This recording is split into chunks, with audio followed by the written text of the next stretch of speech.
Yeah, thank you. Awesome. So, hi, thank you for being here. Hope you're spending some good time, quality time this Friday. So today I'm going to talk about the hypothesis-driven macOS threat hunting.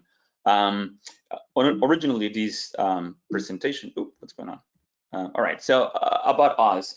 Originally, this presentation was created with a coworker of mine. He couldn't be here because it's virtual and he has some challenges. So I want to make sure that he gets props. His name is Art, and he's part of the Paranoid Fire team. So thank you, Art, for all the work on this talk. Sorry you could not be here. About me, well, I just do InfoSec, incident response, and currently threat hunting. I'm into synthesizers, so if any of you wants to do some synth music, do let me know. So let's jump into that. You heard I'm part of the Paranoids team member. I wear a nice shirt today from the Paranoids. So what's the agenda? Why are we doing this talk? So we're going to do a background on the reasons for this talk. Then we're going to talk about the hypothesis and the hunt process. I'm going to present you with the reasoning behind what you want to do hypotheses, how do you create them, and I'm going to present you with the process. The process is OS agnostic, so it doesn't matter what operating system you have, you can use these processes and hopefully it will be of use to you. Now I'm going to share to you some of the things that you can hunt in macOS with some tips so you can go after them and hunt them. And then I'm going to kind of show you some of the things that we hunt and put for a laugh for this talk. And finally, final notes and just questions. So the reason for this talk has to do with the most common questions that I see and I get asked. What should I hunt and how do I get started? So hopefully through this talk, we'll be able to answer both of those questions. And the first one is a little bit easier. So let's just jump straight into that. But before we do that, we need to define what is hunting. Now, Wikipedia has a very nice definition of what hunting is. I think the key word here is proactively. So I'll let you make the judge. We had a very nice conversation in the Hunters Slack channel about precisely what the definition of hunting is. But I kind of like the definition that Danny Akaki has, which basically says here, simply put, hunting is the act of finding ways for evil to do evil things. There's some truth to that, and I kind of like it. But over time, I kind of came up with my own definition of what hunting is. And for me, hunting is a methodology to proactively look for the unknown unknowns. And so the reason why this is important is there are things that we know and there are things we don't know, and there are things that we really don't know. And when you do hunting, you should aim to do that. As you mature and grow, that is your aim. Go for the unknown unknowns. This is where you do research and you really kind of get to have a lot of fun with threat hunting. So that is my definition. Now, what should I hunt? This is one of the first questions. What should I hunt? Well, there are some use cases that you can apply to hunt. And so maybe you can hunt based on data from previous incidents. Maybe you have some trade intel data, IOCs. Maybe you want to do adversary emulation. Maybe you're doing some research and you want to put that to the test. Maybe you have a red team or and they're actively engaged or you're going to collaborate with them. Maybe you have crown jewels in your organization and you want to target those. Maybe you have a defense posture and you want to challenge those assumptions. Are we defending what we're supposed to be defending? So those are some ideas. Now, when we talk about threat hunting, one of the important things is about data. And I'm not really going to talk about data in this case, but it's very, very important. So the key in here is that data and the quality of the data that you use is key. So you're going to consume data from different places and you're going to use that data to query it and then find things proactively. So it is very important that you take that into consideration. Now, for that, I think that Roberto Rodriguez and his brother, Jose Luis, have done a really great job into this. And so I really encourage you to go ahead and look into the threat hunt activities and the data governance documentation he's put into, because it's very, very valuable to you. Now, one thing I can tell you as we walk into this is threat hunting is definitely not difficult. The hunt process is actually simple. It's literally a process and you follow it. Now, how does that work? Well, for some people, they feel like this is magic, but the reality is that it really isn't. It's just really a process. And it all begins with your hypothesis. So let's talk about hypotheses and what that is. So hypothesis is a supposition or a proposed explanation made on the basis of keyword limited evidence and as a starting point for further investigation. So this is a very important thing. So how do I create a hypothesis? I'm going to present you, a way for you to do it, and is the use of the 6 W's: who, what, where, why, when, and how. So how do we use those W's? Well, the who usually is username, hostname, and IP, and this changes all the time. So this is just an example, okay? So keep that in mind. The what is the item we want to hunt for. The where is the location of the artifacts we want to hunt for. The when usually refers to time, so the day, the time, the duration. The why, this is the purpose. Why are we interested in this particular thing, right? What is the reason behind the hunt? And also the how. This is the way we're going to conduct the hunt. Am I going to use what tools and how I'm going to use them? I'm going to create what type of queries. So let's create a hypothesis. So remember, we know the definition, and it begins with a supposition or a proposed explanation. So we're going to come up with an idea, right? So in this example, I have a hypothesis. The adversaries might be leveraging Java scheduling to execute code, yada, yada, yada, to move lateral on the network. So how do we break that down? Well, the who are the adversaries. That's who we care about. The what, the thing we're going to go and hunt for, is the Java scheduling. The why is because they can do all these other things that you see in the screen. And the where, probably in the network. Now, one of the challenges when creating hypotheses is that this is a bit broad. And when you do hunting, you want to kind of be more specific. You want to add more details to make your hunt much more interesting, and also to avoid a lot of the data. You could get a lot of data. So to do that, what you're going to do is extend your hypothesis and add a little bit more detail. So this is just changing and is making a lot more sense. So we still have the who, the why, but the what changed a little bit. Now we're looking for cron jobs. That's very specific. When any jobs that are scheduled, we're looking for cron jobs. And also the word change. We're looking for endpoints, and in this case, maybe activity that goes from the endpoints to the production database. The when is also included. We want to look for that in the past year, or maybe in the X number of hours of days. And the how, as we come up with the hypotheses, well, in this case, we can use a stack counting. Maybe we can do string matching, and then find the outliers and make decisions based on that. So this is a very good way to kind of create a simple hypothesis by just plugging questions and then making a sentence out of those. So again, details matter quite a bit. And so just to kind of recap the hypotheses, you want to go from this to this. So those details will be critical, because at the end of the day, your hypothesis becomes a query, and the better the detailed your query is, the more success you have to actually proving or disproving your hypothesis. So another topic that comes into mind is, how do I document these things? And the reality is that there are very few projects out there that address these sort of templates on documentation. So two of the most known will be this one. And there's a link on the slides that you can check out. But you want to come up with some sort of template in which you're going to document your hunts. And one of the things about the templates is, as you mature, they get to be more complex. So it doesn't matter if you start with something extremely simple. What matters is that you go ahead and start. At some point later on for this talk, I plan to release a template that you can use that will allow you to grow as you grow in your hunt program. So you start with very simple fields that you use as you start your program, and then you start adding complexity as you have more things and you're better and mature on your hunt program. So once that we have that, then how do I get to hunt? This is probably one of the most important and interesting questions. So what I'm going to do in here is I'm going to propose you a process that I've tested and I know it works. And hopefully this is of use to you, and you can choose whether to use it or maybe some bits or pieces of that. So let's talk about the hunt process. So the beginning is, do I have a hypothesis? And if you do, then there's really nothing else to do. You already have one. If you have no idea, or if you don't know, then go ahead and create one. Super simple. Step 2, do I have the data to test the hypothesis? Where am I going to go and find the, query this data? So if I have the data, or if I have no idea, go and hunt. And there will be a section about why this is very important, and I will not address it now. If you don't have the data, then go and get the data. But the TLDR is, a lot of people begin hunting backwards. They begin with, do I have the data? And if I don't, then I gotta go and chase the data first. I believe that you should begin with your hypothesis and let the hypothesis decide the rest. And we'll talk about it later on. So let's just keep that in mind for now.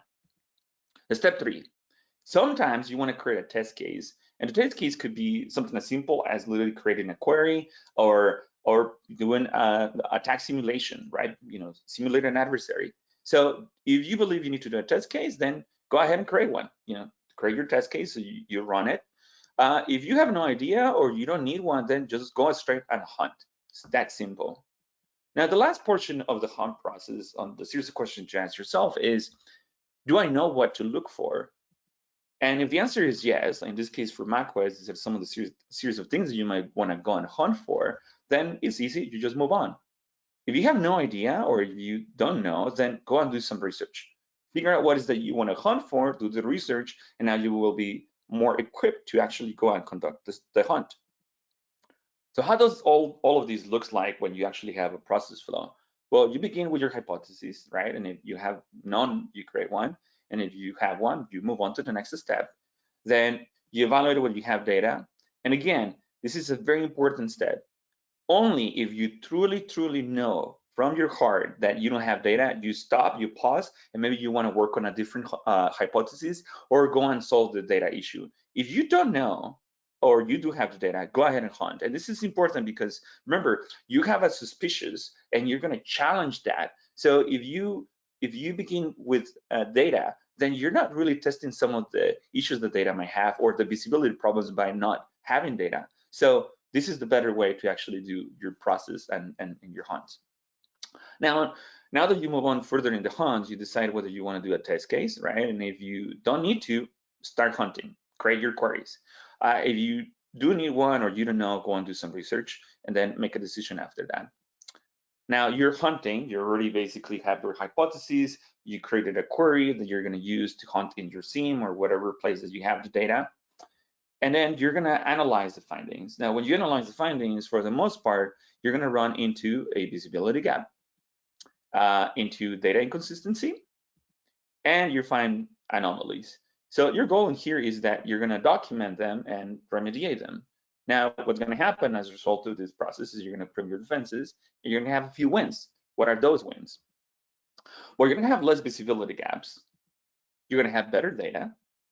You're going to come up with better detections. You're going to come up with metrics that quantify why the hunt program is valuable. And I'm not going to address this in this talk, but if you want, we can chat about it on this core channel, because it's a totally different subject. And it's one of those things that I keep hearing people, and I have plenty of information for you if you want to tap into that. So, but what about the anomalies? What if you find something bad? Well, what you want to do is escalate.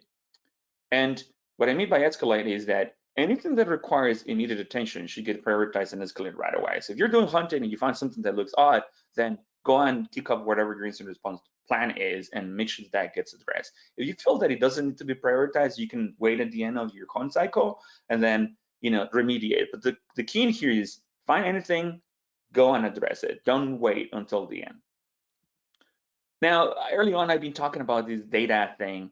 And a lot of the people and then some of the conditions I see online, they begin with it, the quality of the data and how that is super important and how you should start there. Well, I'd be fair. For me, it's more important to begin with the hypothesis and let your hypothesis dictate whether the data is good or not. That's how you find some of the visibility gaps. So, this is a better process, and I've tested it and I'd recommend it, but it's totally up to you. So to recap, if you begin your process with, do I need to get data?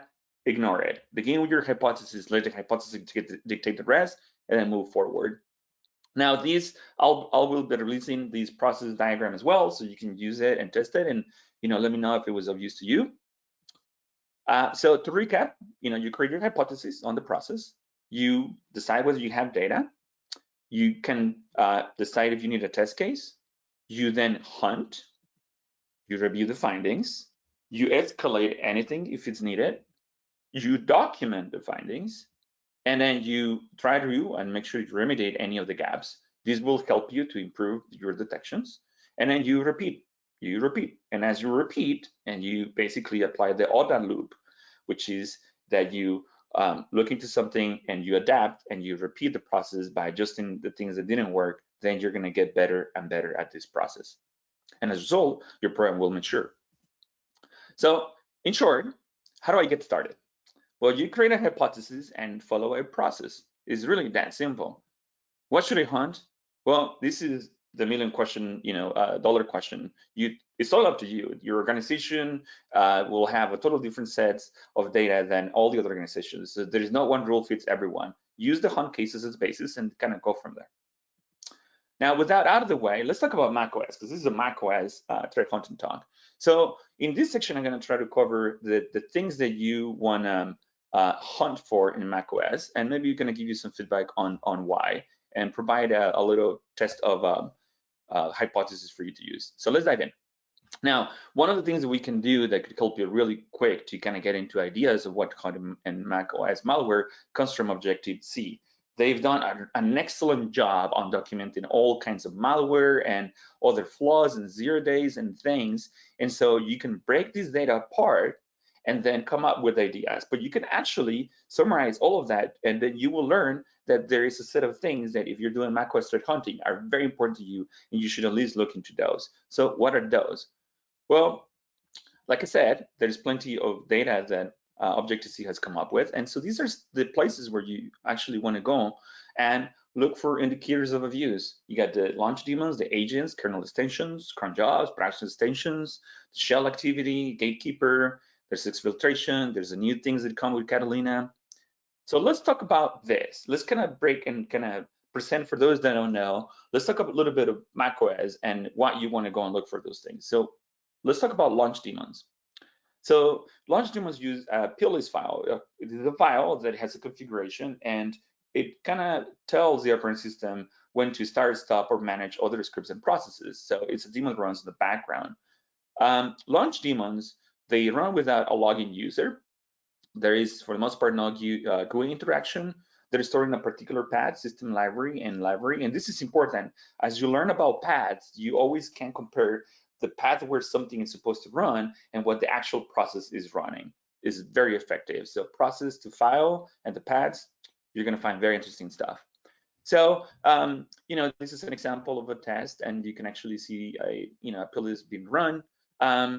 Now, launch agents are slightly different. They're associated usually with a login that must be logged in, a user that must be logged in. They have GUI interaction. They're stored in a slightly different path. And the way that you can think about them is the equivalent to run keys and services on Windows. That's the way that you can think about these, the launch daemons and agents. Now, an example of a hypothesis idea that you can play around with is, do you have any outlier launch daemons or agents run in our environment? And if yes, what are they and what are they needed? And you can go from here and kind of create your own hypotheses. So another thing that you want to look into macOS is kernel extensions. Now in Catalina, this is changing. It's moving into something called system extensions, and we'll talk a little bit about that as well. So kernel extensions basically are, it's a mechanism for the operating system to allow dynamic loading of code in the kernel. Basically, if in macOS at some point, if there an application didn't have certain things they wanted to do, then you can create a kernel extension to do things that the operating system didn't support. Obviously, this is a problem because it was misused and abused. So KMs are typically loaded into the lib modules, and they have an extension of that KO. That is very useful if you're hunting for them. And adversaries will check for the KMs before loading the maliciousness to ensure that they can compile things into them. So what you want to do if you're looking at the kernel extensions, you want to monitor for execution of the caseload commands. And then you want to correlate that with known goods to see if there's anything there that you want to actually look into.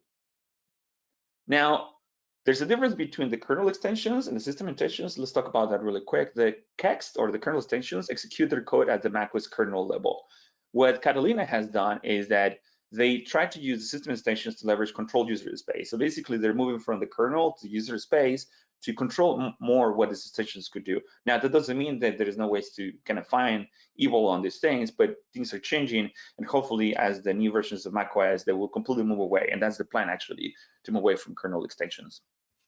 So an idea here is, do we have any non-standard KEXT loads in our environment? Are any security tools being KEXT unloaded? This is a good way to find if someone is trying to remove some of your security tools. Cron jobs, cron jobs is something that is very useful. They live on cron tab file and they have a daemon. You can use the add command. You can use launchd. Each launch launch job is described with a plist file, and we talked briefly about what those are.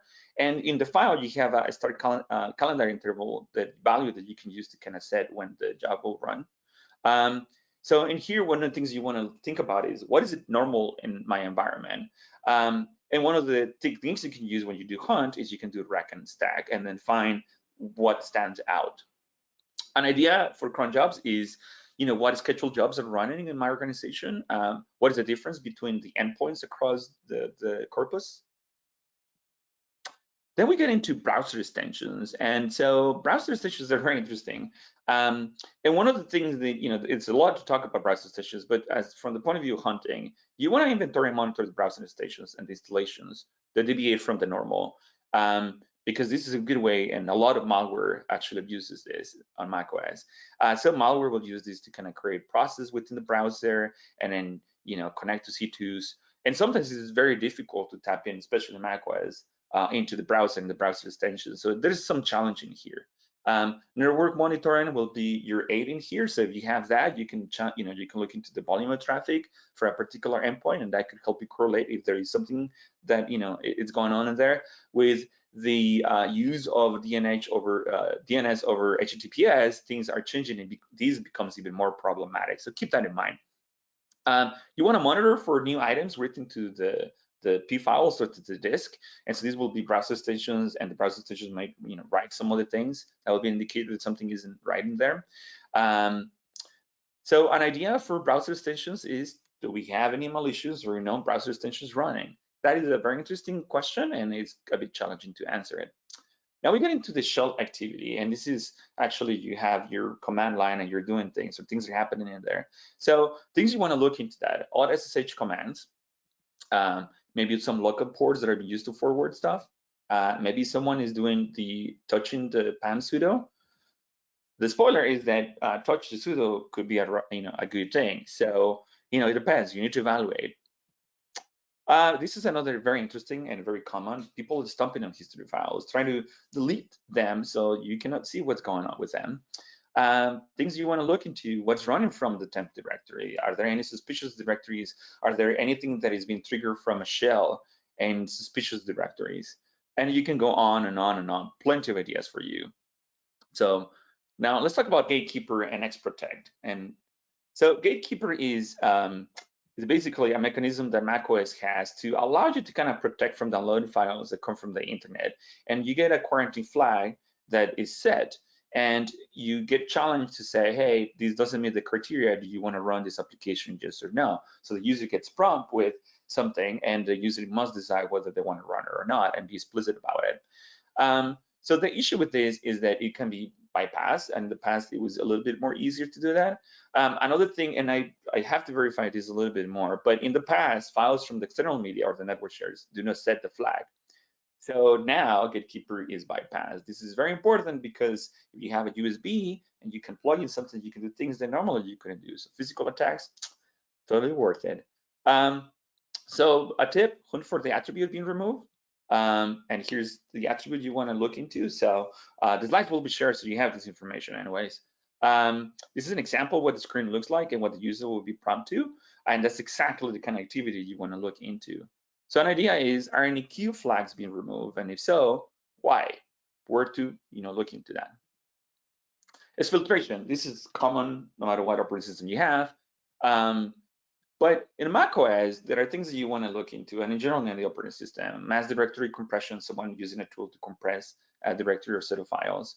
Maybe you want to do some keyword searching. Maybe there's password files, or maybe you have a super secret sauce, application. You want to look for that, see if someone is using it.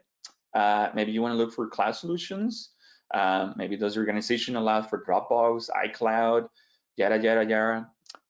Pavement is a thing that you want to look into, and many of the malware in macOS has abused Pavement, so definitely worth checking.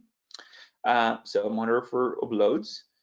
Corporate mobile use, that is a little more difficult, but maybe your mobile devices, people might be using tools like Blind, and maybe that's appropriate or not. So keep that in mind. Now that we know a little bit of the things that you might want to look into, and I will say you should definitely look into macOS, let's kind of go on a hunt. So this is a lab that we set up for this section of the talk. And basically for the lab, we're using a lot of open source tools. Everything that is on the lab is definitely open source or free. So we're using OS Query, Collide Fleet, the Elka stack, Moloch, which is a free tool we'll talk about in a moment. FireEye has a monitor app that is very nice. And also Fortinet has a Forti app monitor app that is actually very useful. I kind of like that more, and I use it when I want to kind of dive into some things. There's other tools that have been released by Jonathan Levin. He's got some really awesome tools that I didn't use in this case, so totally worth it. And so that's from the defense side. Now, one of the things that I want to tell you about is very important you have host level when you're doing threat hunting, but the dream for a hunter is to have network level visibility too. So host level and network level, hunter's dream, aim for that. Now, to simulate some of the cases, we use a tool called GScript. This is from the CCDC Red Team. It's an awesome tool. I want to give props to a friend of mine, Injection. He worked on that, and he provided some guidance on some of these things for the tool. EvilOSX, AppFill, awesome tool as well. We use the old-fashioned console because sometimes all you need is to do a few lines, and then you will simulate things. And we might have, run a malware to see what we'll do. So with that said, this is the setup for the lab. What I plan to do is at some point release the Ansible files. So if you want to explore and hunt on macOS, you will be able to run them, and then you basically have a lab that you can use with all the things you will need to following this setup. So let's go on hunt. Now, one of the things that I realized after doing this is I should have screenshots of the queries, but for the most part, the queries are super simple, and I'll just talk to you about them. So first hypothesis, adversaries might be leveraging the OSA scripts and endpoints to establish persistence. Now, what is an OSA script? In macOS, you can create a script that allows you to present a GUI to the user, and then in that GUI, you can do things, sometimes maliciously. So let's take a look at that. So what I did is I run GScript, I compile it, and basically what it's going to do is going to prompt the user to add, basically a state of password. I did that. The password was collected and is literally right here. So now I collected a password from a user. So I can actually see when I was, doing my simulation, the commands and the things that come up. So I can look for any of these informations when I'm doing my queries. So that's event activity. So what I did is I just went to Kibana in this case, and I look for the OSA script, literally just looking for OSA script. That was a simple thing, and you can literally hunt for OSA script. And once I did that, I did find what we found. But like I said, there are things that run that might actually not be bad. And this is a very good example of that. So when I did this test, I actually was running also the Forti app monitor, and the Forti app monitor actually asks you for root credentials. It must be run as root, and you are asked a prompt to basically put your credentials. So you have a very good example of evil and not evil, and the challenge you have when you do hunt. But simply looking for that path and that name will give a lot of very interesting results. So if you're doing a hunt, this is the command you want to go and hunt for. Super easy. Next thing, adversaries might be deploying base64 obfuscation in endpoints to establish persistence and move laterally. Well, let's take a look at that. So for this example, we run, again, a simple thing, and we use base64 to encode something, and that was run. I honestly don't recall if this was a test or this was actual malware, to be honest. But that you have it, that's the command. And now this is something that you can actually go and hunt. Super easy. Just go and look for bin.sh.c echo, or simply just look for echo, who's echoing things and to what. So very simple hunt. And what you can see in here is we're going to walk you through what we did. So you got the base64, you basically compile the base64, you then find that there is some encoded values, you then continue, you decode that, and then you get into a URL. You can use this URL to then go and use your network visibility and kind of continue your hunt in there, or your instant response, or whatever you need to do. So a very good example of things you can actually go and look when you're doing threat hunting in macOS. Next one, sometimes you can use the HTTP and CK framework. Now, as you noticed, I haven't used that a lot, and the reason is I like to come up with hypotheses and then align them to that or not, and it's changing quite a bit. So the new version of the HTTP CK framework has sub-techniques and is much more useful for macOS, in my opinion, and in general than ever. So in this case, we decided, okay, let's test some of those. So defense evasion, adversaries might be leveraging clear command history and endpoints to prevent their activities to be known. Basically, they're doing history and stumping. And this one is super easy. If you want to actually go and hunt for this on macOS, just tap into the dash bash sessions and see if there are any arguments that come off of that. And in this case, you will get information of using OS query about who is the user and what the commands are, and you can detect this activity. Then you want to investigate why this is happening. What is the intent? Next hypothesis. Malware known as OS dummy might be present on endpoints, verify activity to known IOCs. This is one of those where you can find some IOCs and some other information, and you can actually go through that.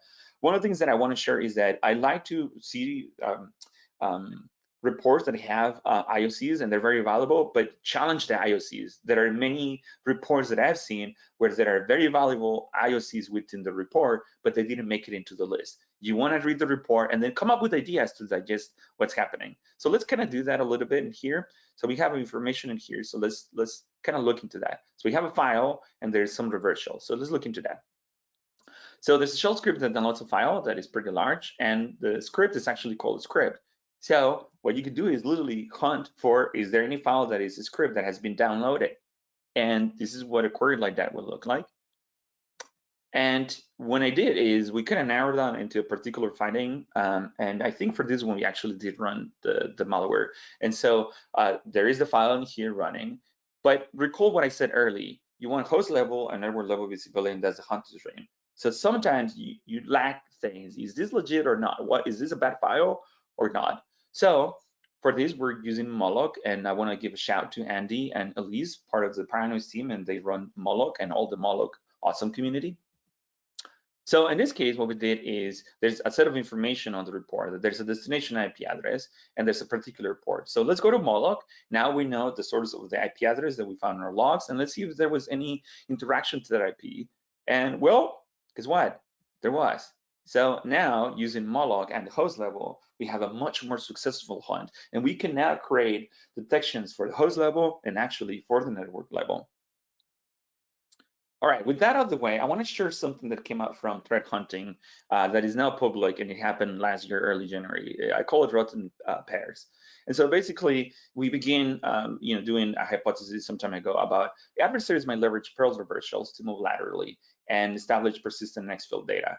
So the goal for us was, try to, basically hunt for, maybe reversals in Perl and see if there was anything going on in there. But there's a lot of ways that you can create a reversal. And so what I want to show you here is that one of the things that I like to do when I create detections is find the common, what things, what commands and things have in common. So I can come up with, rather than create all the variations of a query that cover all the different variations of creating a reversal, I could come up with one that is general enough that could find most of the reversals that have been run in Perl. And that's what I did. So you key in on, for example, the socket, bnsh-i, stdin, and then you can come up with a query. And like I said, later on, I'll share the queries that I use for this, so you'll have them and you can use them. So doing that, what happened is we kind of found something, and we notified the Pair PHP team about it, and they made a Twitter announcement about it, kind of made a little bit of news. So what we found is that a user downloaded GoPair that far, and on line 1270, there was a snip of the code. And so once we decoded that, we noticed that what it will create a reversal to the IP address you see in here. And so that was unknown to the user. Obviously, to threat hunting, we can actually hunt, and that didn't come up, but we created a detection. And as soon as the detection, was in play, the moment the user downloaded this file, it just triggered it right away. So a very quick way of doing a hunt, not finding something, coming up with a detection, and then you find something. So this is what the detection or what the trigger on the detection came up with. So what we did is we basically told the team on PHP that had happened and announced them. But there was a problem, and the problem is that the team didn't know how long was they being compromised, right? Because in this case, someone compromised that file, and so they were speculating that it was about 6 months. So this is where Moloch comes into place, and why host level and network level visibility is key. And I want to kind of keep emphasizing that regardless of the operating system. So we use Moloch. And with Moloch, we were able to look into the hash file, and I can use that hash file to compare the malicious timestamp. And then, I know when that happened, but as you can see on the screen, I have another timestamp. So this is a time frame which I know that something changed. So we went from 6 months that the team speculated to basically just a small amount of time, which is, as late as June 15. So that helped the team a lot, and that helped a lot of the users that might have been compromised by downloading this file and running it and didn't know they have a reverse shell. So a very good, interesting story to share that comes from threat hunting and detections and collaboration. So we're running out of time, and so let's talk about and do a recap. How do I get started? Well, you create a hypothesis and follow a process. I propose you one, test it, see if that works for you. What should I hunt? Total up to you. Use hunt cases as basis. Just keep that in mind. It varies by your organization, so there's no proper answer for this. When hunting, always review the findings. Adjust and improve your detections. You're going to repeat and repeat. So as you do that, you're going to get better and better. You're going to mature. Experiment what works for you and your organization. There are things that some people might be doing, but they don't work for you. So experiment and see what works for you. Make your hypothesis count. Narrow the scope, add the details. That's going to help a lot. Try the generic way, but once you add the details, you're going to find that things work out way better, especially if you have a lot of large data set. Detailed hypothesis equal better hunts. That's my belief. I've seen it, tested, been there, done that. So, And again, host level, network level, hunter's dream. If you can, connect the dots, use them, and you will benefit from that. With that out of the way, happy hunting. I want to give some props to a few people. Injection, my friend, he's an awesome red teamer. So you want to check out his blog post. The community behind OS Scoring Fleet, because it's open source and you can use it and it works on Windows and other operating systems. Andy and Elise from the Molo community, they're awesome. Then the folks from DC562 and the Virtual Corp here on the area here in California. The fire team from which I work for, and my awesome teammate, Art Madalena. He couldn't be here, and I would have liked him to be here with you, sharing a portion of the talk. But you rock, dude, and thank you for all the time you put into this. So I'm doing that in behalf of him. If you can, follow him. He's awesome. The community behind DerpCon, thank you for accepting this talk and letting me to present. Hopefully you'll like it. There is an amazing community at the Threat Hunters Forge Slack channel. So if you're into threat hunting, do go and join this Slack channel. You'll find me there with a lot of awesome people. So come in and ask all kinds of questions. The link about joining that is in here. I'll share it on Discord. I'll share it on Twitter as well. Finally, tomorrow there's an event that is happening as part of this. Is organized by Roberto Rodriguez, and is basically a hackathon on APT 29 detections. So if you can, do join. It's going to be awesome. And finally, thank you for watching. Thank you for taking your time. And let me know if you have any questions. I'm here to answer them. And if not, we can continue the conversation in Discord or on Twitter. Awesome. Thank you very much for the talk. I'm going to do what I should have done last time and maybe give it a minute for questions to come in, as we currently have none. So I guess both my speakers so far this afternoon have killed it, because everything has been crystal clear. Or maybe not enough. It's not enough questions. It is fine. Okay, here we go. I have two from Zach on Discord. The first one is, are you able to provide a copy of the slides? Wanted to reference some of the technical details I couldn't write down. Yeah, so the deck will be shared. And at some point later on, what I want to do is also share the queries so you can have them and you can just run it on your environment. And also my plan is to share the Ansible work that I did to kind of create a lab. So if you want to eventually create your own lab, then you just run Ansible and it will be ready to go for you. So, but the deck will be shared a few minutes after the talk. Yes. Awesome, that's great. Another thing I'd like to just point out to the whole channel is we are going to post all of the talks on our YouTube channel. I will make sure that the YouTube channel link gets posted to both the Blue Team Talks and Blue Team's Questions channel. Our second question for you, Plug, is are there any additional resources you'd suggest for getting more comfortable with OS X from a security standpoint? Yeah, there's plenty of blogs out there. I really recommend Objective by the Sea, the conference. They have a lot of very nice talks. There's a lot of speakers that come from that. I think I'm gonna make a plug in here, and fun intended. And there's a book, hopefully people can see it in here, but it's by Jonathan Levin. and it's called iOS Internals. This is the volume 3. This is security. He's got 3 volumes, and it's a Bible of information. He's done a lot of review and investigation and breaking down not only macOS but iOS. And if you're into that, these are the books that you definitely want to read. There's another book out there that is from someone that worked in CrowdStrike at some point, and it's for incident response on macOS. Actually, a very good book that you can actually read. But definitely the iOS internals book, the Bible, it's a no-brainer. If you really will learn a lot about the core of the operating system, how things work, and it will make sense as you are doing things. But feel free to ask questions. If you join a community where people can help you, and like I said, if you can join the Slack that I proposed to you, and a lot of us will be happy to share things that we know and have seen, and mentor whenever possible. That's awesome. Could I actually ask you to also throw the titles of those books into the Discord? Yeah, definitely. I'll find the links, and I'll find I'll put them in there in a moment.